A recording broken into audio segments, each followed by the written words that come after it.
Hey guys, this is Tom Bucks. Welcome to MST.TV. Cut the long intro short. We are going to be doing this deck profile. Guess what? I got these cards, and of course that was just a proxy. I already have the real copies here, which is why I'm going to be doing a full deck rundown with you guys. So smash that thumbs up button, hit like, hit subscribe, ding notification bell. I'll do a different test hand video later on. I got a ruling video also coming up, so thank you. Let's just jump into the combos so I don't really go over time. So to kick off this video, we're going to start off with the combo portion first and then go into the deck profile and deck list with alternative options that you can use to evolve your build as the format starts to shift. Now for the combos, we're going to do two foundational combos, one starting off with two Drytron with the Alpha Zeta axis, and the second one is going to be a Drytron plus access to a Ben 10, basically a Diviner axis combo with less Drytrons to see where that takes us.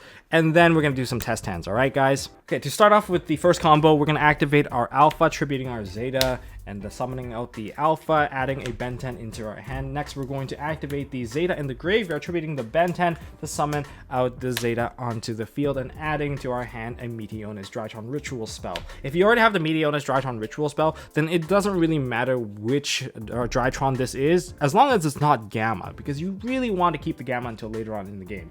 And then with the Ben 10 is going to activate, giving us access to the Diviner of the Herald. So these three cards, it can be anything that you search along the way, and you would alter your path and changes. So that's why every hand seems a little bit different, and you can try to use that as a way to read what's in your opponent's hand. We're going to normal summon out the Diviner of the Herald, sending into the graveyard Herald of the Arclight using its effect and changing its level to a total of 6 now. And now we're going to activate the Herald of the Arclight, adding a Megalith Full into our hand. From here, you can immediately use Meteonis Drytron if you want to feel safe about not losing your Mu Beta, but you can go ahead and make a beta right here. So we're going to activate the effect of Mu Beta on the summon, and that's going to send into the graveyard our Gamma. This is kind of going a little bit greedy ham, but it's okay.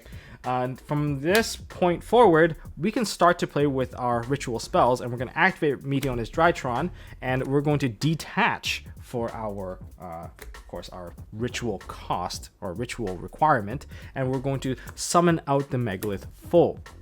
Megalith Full on summon is going to trigger. We're going to target the Ben 10 to add Ben 10 back to our hand and change its level to 6. Now we have 2 6s, but before we start to overlay with the materials here, we're going to activate the Megalith Full, and we're going to tribute the Ben 10, and that's going to let us special summon out the Ophiel from the deck. This is going to be Chainlink 1, Ben 10, Chainlink 2, the Ophiel. Ophiel is going to add a Full to our hand. This is resource management because we get to keep rituals in our hand to activate Gamma. And here, the Ben 10 really matters on what you already have in your hand. If you already have like the stuff that you're going to search at the end, then you can probably add hand traps. You can add stuff like Artifact Lancia, you can add Herald, and you can also add Eva if you already have the Herald in hand. But in this particular case, I'm going to go a little bit greedy. I'm going to start with the Herald of Ultimateness just for the ritual name, and that's going to get an additional draw coming from our Delta. So from here, we are going to now overlay these two as 6s, and that gives us access to Beatrice, special summon Beatrice in defense mode. We can also detach one now, detaching the Diviner of the Herald with the Beatrice. We're going to send into the graveyard our Delta. So just from those two monsters, we've sent Delta and Gamma into the graveyard, and we have access to basically everything. Now we can activate our Meteonis Drytron because we need to perform a couple of ritual plays here, and this is going to reduce the attack of our Mu Beta by 1000, so because we have to target this card. Next, we're going to go into our Gamma, since we have not activated the Gamma just yet. So we're going to activate Gamma. We're going to tribute the Herald of the Ultimateness, special summoning out our Gamma, and that's also going to tag along, bringing our Zeta back onto the field. This is a lot of monsters for us to play with, and we still have our ritual spell to play with. We're going to activate our Delta, and we're going to tribute away our Zeta. We don't really need the extra name right now, so we're going to tribute the Zeta, and we're going to special summon out the Delta, and then we're going to reveal to our opponent, oh, we have Meteonis Drytron in our hand, and that's going to allow us to draw one card. So, ooh, okay, a nice draw. So that's going to put our hand to something like this. The Herald is going to be the additional card that we drew. Then from this point, we have a hand like this that we can start with. At least we can actually re-kickstart our engine if we do lose this board, because from time to time it does occur. Now we're going to take the Gamma and the Delta, and we are going to link them into our IP Masquerena. But we're not done yet. Now we're going to activate our Meteonis Drytron, and we're going to detach the Alpha that was attached to our Mu Beta, and that's going to let us special summon out Herald of the Ultimateness. and that's kind of where our board will end. But it's not like it's a weak board. This thing has about at least 2 negates worth of stuff, depending if you have additional fairies. But what else that you have is that during your opponent's turn, when you pass back to them, we're going to activate, Beatrice, all right? And we're going to send into the graveyard an Eva. You can actually force an Eva into your hand, but you will forego the Delta if you do so, because you have a generic Foolish Burial available. And with Eva activated, we're going to banish, I guess, the Herald of the Arc Light and the Diviner, and that's going to load our hand with 2 amazing cards of another Diviner, because Diviner is also a level 2, and we also get to grab our hand trap of Herald of the Orange Light. Loading our hand, basically, you get to have, I don't know, a 7-card hand with a full board against your opponent. It is pretty busted for the most cases. Now, why am I going to the IP Mask Arena? What are the options here? So we have at least 2 Omni Negates right here, and the third disruption actually comes from the IP Mask Arena, where you can either go into a Nightmare Unicorn, which is a fantastic option, and my other option, very funny, is going to be this Underworld Goddess of the Closed World. Look at all the monsters that you actually don't need access to right now. I would try to keep the Mu Beta or the Drytron Ritual, so one of these 2 can stay, but you probably want to activate the IP Mask Arena, taking this card, this card, this card, and one of your opponent's card, and to making the Underworld Goddess, and basically negating the rest of the entire board. And this card is very difficult to negate. Don't forget, they have to directly target it. That makes it pretty difficult to actually kind of get rid of the effect, and you also gain the additional effect of negating stuff that activate in the graveyard too. So that's the ultimate end board that you're trying to kind of reach at some point. You can end even further, but there are other things you can do. Before we continue the combo, guys, the MST.TV store has finally launched. If you guys want to sport some merch to show your support, check it out, MSTmerch.com. I've just dropped the foil back sleeves, which is the first of its kind on the site. So this is the first edition foil back sleeves, which we're calling the Diamond Series. You guys voted on the colors a couple months ago, so blue is the first color that we are going for. The foil lining is extremely detailed, and I hope you guys like it. I spent over like a month trying to perfect the look on that, so hopefully you guys like it. And each pack comes with 60 with an interior pearl back, enough for a main deck, side deck, or maybe an extra deck 4 times over. Now they are on sale now at MSTmerch.com for the first month, and for the first month only, of course, you guys are entered into a raffle for a secret prize. It's just an additional bonus, and if you guys want to get free shipping, if you order over $50 worth of merch, we can get the free shipping for you. That's for US and Canada. For international, if you go over $60, we will give you international free shipping as well. So check it out, MSTmerch.com. Thank you for your support. But anyways, back to the combo. Okay, combo number 2 is something that I want to teach you guys how to kind of read a hand if you have like a kind of a dead hand. If you have access to Ben 10 and a Drytron, the third card you're going to need is an additional ritual monster or the ritual spell. What they represent are these. It's kind of like having the opening hand with Ben 10 and the Alpha, and then the other one is like you opened it with Zeta. They most likely kind of lead to the same play at the end, but if you really are kind of boned, I'm going to show you guys what it looks like. Say we don't have access to the Meteonus Drytron, because if we have access to Meteonus Drytron, when we summon out the Diviner, you get to add a ritual monster that kind of just lets you kind of go way off anyway. So we're going to go with the bit of the drier side of things. All right, so we're going to activate the Delta and tributing the Ben 10. Now, this doesn't give us a combo piece guaranteed, but at least we can try to draw a card. We're just going to draw a random card here. Let's just go with this one, because if that was Meteonus Drytron, that would be well, that would just change the entire dynamic of not having anything. And now the Ben 10 is now going to activate, and we're going to grab the Herald. We're going to normal summon out the Herald, and we're going to throw into the graveyard the Herald of the Arc Light. Herald of the Arc Light, at this point, because you do not have the ritual spell, you're kind of forced to add the ritual spell anyway. So this is why this extra ritual monster is going to be very important, because the first thing that we're going to go into is that we're going to go into Beatrice. So we're going to activate the Meteonus Drytron, and we're going to revive back our Ben 10. That's a guarantee, because this could be a Natasha, this could be a Herald of the Ultimateness. So we're just going to do the guaranteed one right here. So we're going to summon back the Ben 10. This is currently level 6 right now, because we sent the Herald of the Arc Light with the 6 and the 6. We're going to overlay the 2 to make Beatrice. Beatrice's effect, we're going to detach the Ben 10. It has to be the Ben 10 this time around, and we're going to toss into the graveyard our Gamma. So we still have access to our Gamma, and since we have that extra ritual in our hand, that's okay. And if we didn't have the ritual, and if we had the ritual spell, then we would have added it with, you know, Herald. Herald lets us fix everything. So we're going to activate the Gamma, tribute the E to 10 in our hand, special summon out the Gamma, and we're going to also tether back our Delta. With that, we're going to activate the Meteonis Drytron and reduce the attack of this by 1,000, add it back to our hand. All right, so now we have our Meteonis Drytron, and now we can overlay these two and to go into our Mu Beta. This seems pretty normal. Activate Mu Beta. I'm probably going to throw into the graveyard a copy of Zeta, because I need to burn this Meteonis Drytron to give myself the additional summon. I don't have anything to play with, so I'm going to go with Zeta because I can add a second copy of the ritual spell because I haven't used it yet. So the first thing I'm going to do is I'm going to activate Meteonis Drytron. I'm going to detach from the Mu Beta, and I'm going to bring back the Ben 10 or the E to 10. It's more or less the same. If I have E to 10, go for the E to 10 first because you can burn more cards. But in this case, I'm going to go with the Ben 10, assuming that's not an E to 10. And that would actually limit you down to nothing. That's why E to 10 is actually really useful, even though some people are choosing to cut it. From here, I can activate my Zeta. Zeta is going to tribute the Ben 10, special summon out the Zeta. Zeta's effect is going to add the Meteonis Drytron into our hand. And Ben 10 is now going to activate, and that's going to give us Herald of the Ultimateness. So where does this leave us? We're still in business here.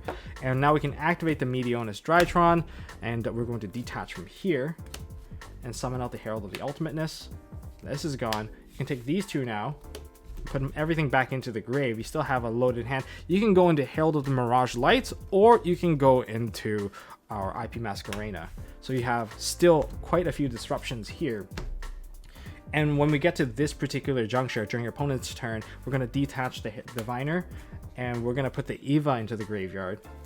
And that is going to trigger the Eva. Eva is going to banish the Herald of the Arclight, and we're going to banish the Diviner. And that's going to load our hand with the Herald of the Orange Light, and it's going to give us the Diviner back in our hand, giving us at least 2 Omni Negates, and we have a Unicorn to kind of mess with our opponent. And you have additionally the other cards that you have not used. In phase 3, we're doing a bit of a test hand. Consider this as a little bit of a sample taste on an upcoming video where we're going to sample a bunch of more test hands with hand trap interaction, or we're going to look at the hands and we'll see which ones are bricks and which ones aren't. And we're going to see how if we can play it through hand trap. So subscribe if you want to see something like that. We're just going to do test hands. This video is mainly for learning the deck, and yeah, we also have a ruling video coming up. And we're going to shuffle up now, and we're just going to roll the dice. We got a 4, so it's 4 cards off the top of the deck. And here we go. Let's see what we get. If we have combo, okay, we obviously have combo here. Is it a really good combo though? This is, yeah, this is really good combo. Okay, well, let's talk about weaknesses here for this particular hand.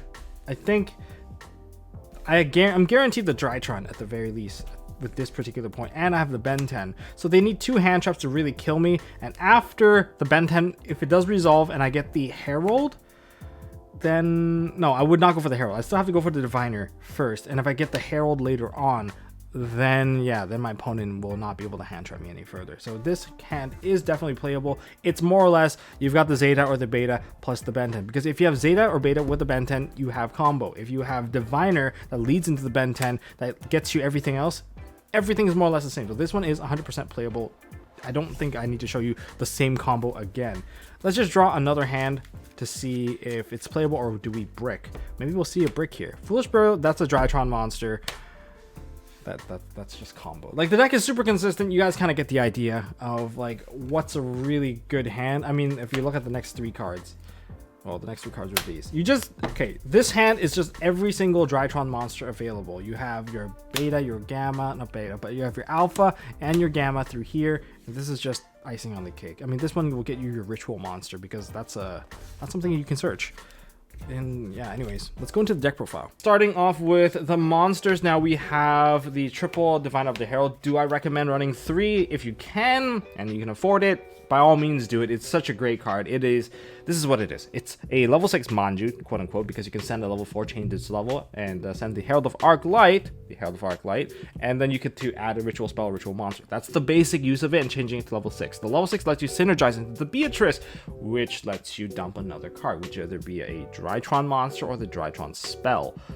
That's just generically useful and lets you kind of circumvent the drone lockbird, preventing you from searching. So in other words, you get to end a little bit further even if you do get drolled. That's the two key things. Another additional bonus is that you're able to send cards like Entis into the graveyard, letting you pop perhaps a floodgate that has been getting in your way. That's why this is really valuable, and of course it's searchable by Ben 10, Eva, and just because of those simple reasons, it's really just worth running this card, because some things that used to not be outs now are outs. And you can also play synchros in your extra deck, such as Chaos Ruler, and easily just make something really, really big. And the other thing you can also make would be, say, I don't know, Black Rose Dragon. You just have a little bit of flexibility in your extra deck. Now we go into the starters, the Drytron monsters. You want to use this to get Megalith Full or Ben 10 early on in the combo. That's still never really changed. It's still really useful, but it's only really useful in the very beginning. Later on, you'd probably want the other more techie Drytron names. Now for Zeta, you probably want to have this sometime in the opening play, because you can get the Meteonis Drytron, ritual spell. I play 2 copies of it. One copy can search from the field spell. One copy could be searched from, say, the Herald of Arc Light, as long as your hand has a good mix and it's not really mis-synergizing. Having the additional copy is great, because if you get DD Crowed, you have another copy, and you're likely going to get DD Crowed in the future, so having the additional copy is great. But also having the additional copy makes it so that if you did open with a copy of it, Zeta is not dead, and being able to cycle Eda 10 with the Meteonis Drytron is crazy. Basically, you get 3 free bodies of Eda 10 to link climb for you, and almost feels like the Ben 10 thing all over again. And then for the names of Drytrons, I play 1 copy of Gamma, 1 copy of Delta. Consider running the beta later on in the format, when people start to use Ally of Justice Cycle Reader to banish your lights, and this can help you like cycle. Especially these guys, you want to put them back in the graveyard, so beta might be a name that you want to hold off on just in case. And the thing is, during the stream when I was playtesting this with you guys, it came up like 4 times I wanted the beta name. So if you want to play the beta, don't feel like, oh man, he's not running the beta. There are times where it does come up more frequently. Now, as for some of the fairies, we have 2 Avas. You can normal summon this, and you can go into Fafnir with this. It's pretty insane. And if you do tribute off your Fafnir, then that will trigger Ava as well. And you run 2 because Beatrice will send 1 for additional negation. And that's why it's really, really good now. That's where you can run 2 copies of it now. You can search 1 during your combo, and you can search and dump the other during your opponent's turn with Beatrice. Now for the ritual monsters, 2 fulls and an Ophiel. I kind of want to talk about the Megalith package. Should you run it? Like, should I play Pure? Should I play Megalith? I do recommend playing the Megalith. It's just resource management 101. This stuff is free, and you get to add back Ben 10. Like, so you change it to 6. So in other words, this already synergizes into Beatrice on its own without the need of Eda 10.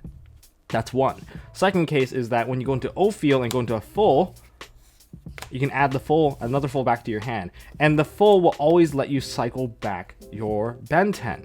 Although you only really need to cycle it twice to kind of just cap out on all the fairies that you need. But being able to cycle the card in general, adding stuff like Herald of the Orange Light to protect your board from getting blown up, it's really, really handy. And you can add other stuff too, just to manipulate levels, which I find to be really great. And Ophiel gives you the additional option to rituals using levels, which is a good option as well.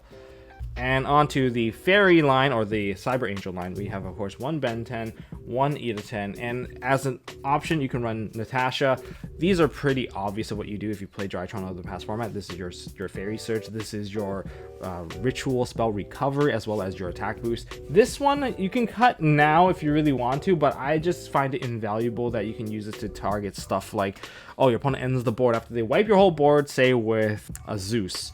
This in the graveyard is such a big threat, because they have to answer this. And if they leave a Zeus on board, it's so threatening in two ways. One, you can use the Zeus to ritual summon because it's a machine. Second of all, if they don't detach the material, you get to use it to kind of wipe their board too. It really puts them in a bind, so Zeus isn't exactly a good card that they can sit on, thanks to Natasha, and that in itself is kind of worth it. But the tech space is up to you, because I am running about 40, but you can choose whether or not you want to run something like that. If you want more consistency, then you don't need to. As for the bosses, 1 Meteonus Draconids and 1 Herald of Ultimatus.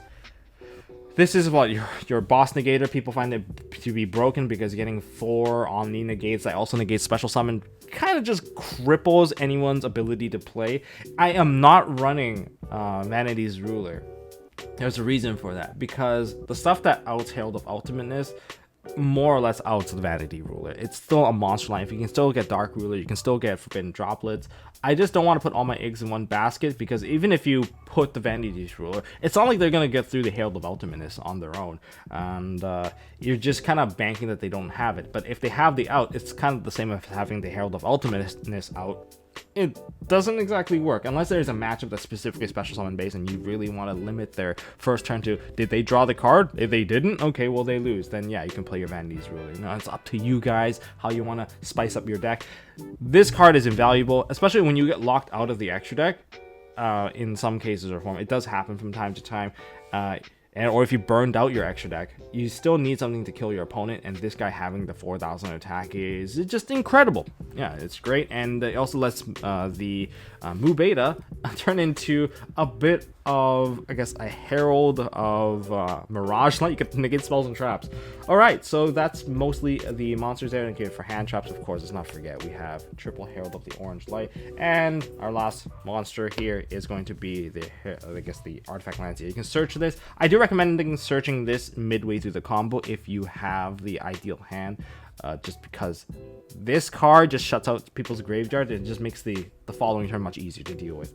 Yes, so that's it for the main deck monsters. That kind of goes into my explanations. Into the spells now. We have triple Forbidden Droplets, because sending cards into the graveyard is great, and you need some way to break a board. I'm not running like overloading the amounts of hand traps, but it lets me break a board, and it's a decent set as well.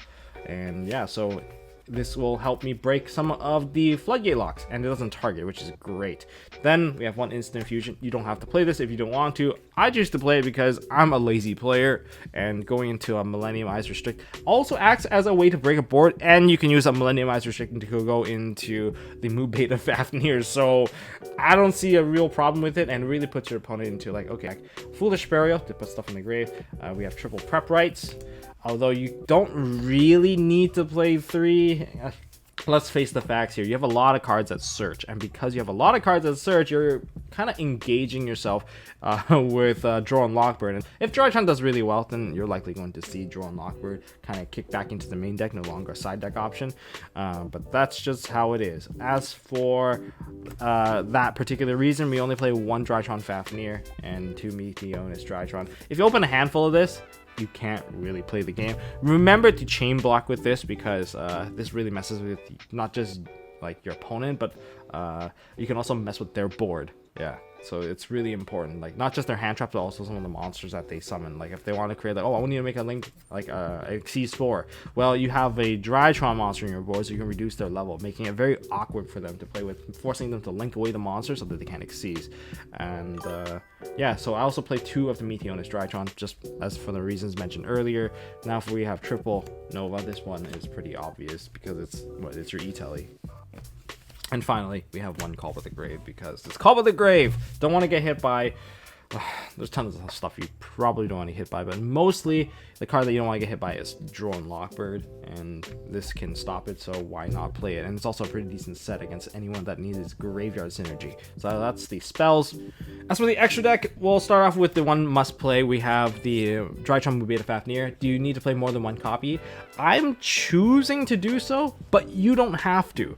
I'm doing so because I like to have a strong recovery against my opponent. If I want to go into Access Code Talker later later on. One of these can help you link climb super fast with E to 10. If you have E to 10 plus Mu Beta Fafnir, you just constantly detach material, and then you just keep on going up and up with the Drytron monsters, which makes it so that Axis Code Talker is just super low resource. That's my option. That's a follow-up play too, because you usually burn the first one for all of the board setup, but you can choose to side one out if you have space in your extra deck for an extra deck card. But aside from that, if you don't want to play this and you want more flexibility in the opening game, then of course the choice is to play Downright Magician to get a double negation, like double sending Zeus. And speaking of the remainder of the Xyz monster, we have Assemble Nightingale for the Zeus, and we have Beatrice to send stuff during your turn and during your opponent's turn. This card is just essential to getting your combo started. Next, we have stuff we send to the graveyard with Diviner, with Herald of the Arc Light, and you have also Elder Entity Entis, and Natis is just there to pop the floodgate, just act as threat. Still turn you into level 6, because it's level 4. Great job with the design, Konami. Perfect synergy. I love it when that happens. But next, we have also one Millennium Eyes Restrict. You can cut this out if you don't need to, because if you want to play a strict 40 and you rather play Appaloosa, I cut Appaloosa for this particular spot, but yeah, you can definitely just cut this one out. It's not exactly the most necessary. Or maybe you want to double up on some stuff, or maybe you want to play Synchros, you can cut the Millennium Eyes Restrict. I just like it because, first of all, it's level 1, which means you can turn it into a Fafnir, and you can use it to pressure opponent. If they set up like a negation on the field, you can activate something, they choose to negate it, you have Millennium Eyes Restrict. It makes them think twice before they engage into building a chain link with you. Next, we have only one Link Rebo. I'm not running the Relinquish Anima. You can choose Relinquish Anima over the Link Rebo. I just think that the Link Rebo has a little bit more versatility to send some of your own stuff into the graveyard and protect you from, well, getting killed. You don't really need the double up anymore. Personally, I'm not using it, simply for the fact that we're not going to Union Carrier. But if you want to eat the cheese for anyone that's using the extra monster zone, I'm just going to believe my opponent is skilled enough to not let me abuse that particular part of the game. Then we have IP Masquerena, and we have Nightmare Phoenix and Herald of the Mirage Lights. If your opponent goes into, say, Maximus, this is one of the options you throw into the graveyard, because, you know, it's in your possession and it got sent to the graveyard by your opponent's card. So I believe it does trigger, and you get to add back some of your ritual stuff, which is, I think it's pretty awesome. But not sure if you want to do it in the early parts of the game. But this is kind of like Cyber Dragon Nova in that sense, where it will activate if it's sent to the graveyard by your opponent's cards, if it's in your possession. IP Masquerena is one of the best enders, of course. It's part of the end board to interact with your opponent. And speaking of stuff that it goes into, well, it can go into Unicorn if you want to blow a back row away, or the monster has some sort of activation that is needed. You can go into Axis Code Talker to protect your Axis Code Talker. And of course, you can go into Underworld Goddess of the Closed World. It came up so many times to point out, I'm like, you know what, screw it, I am actually going to play this, because where are the bodies coming from? It's simple. It's coming from your Ophiel that you just left on the board. That's one. You have the IP Masquerena, and you probably have a Beatrice on the board that's kind of all burnt out already. Unless you really want to play that Dante, it's up to you, but I don't really think that the Dante is that valuable. Maybe you'll survive an attack, but that's as far as that tech would go. Other techs I would personally choose include stuff like, I would say you can try Chaos Ruler. It's pretty good to actually have that as a synchro option, or you can even go into Black Rose, which just threatens the board, forces the negation right away. Those are some of the options that you guys can definitely try, because going into a Black Rose is pretty easy. It's literally just send a card into the graveyard that's level 4 with Diviner, so turning it into a 6, and just summon one of your Drytrons and just synchro, and you have access to a Black Rose. A bloody Black Rose. Well, not a bloody rose, but like a Black Rose. That's kind of the tech choices there. That's all I got for this video, guys. If you guys want more Drytron resources, I do recommend watching Shunping's breakdown of it. Like, it definitely influenced a couple of the decisions I made on this deck as well.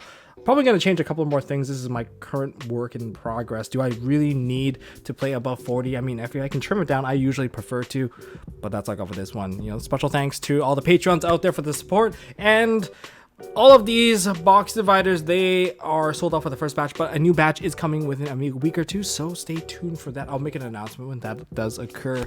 And yeah, I got a chair coming in to replace this old chair, so there's stuff coming on all over the place. Thanks for watching, guys, and I'll see you guys in the next one.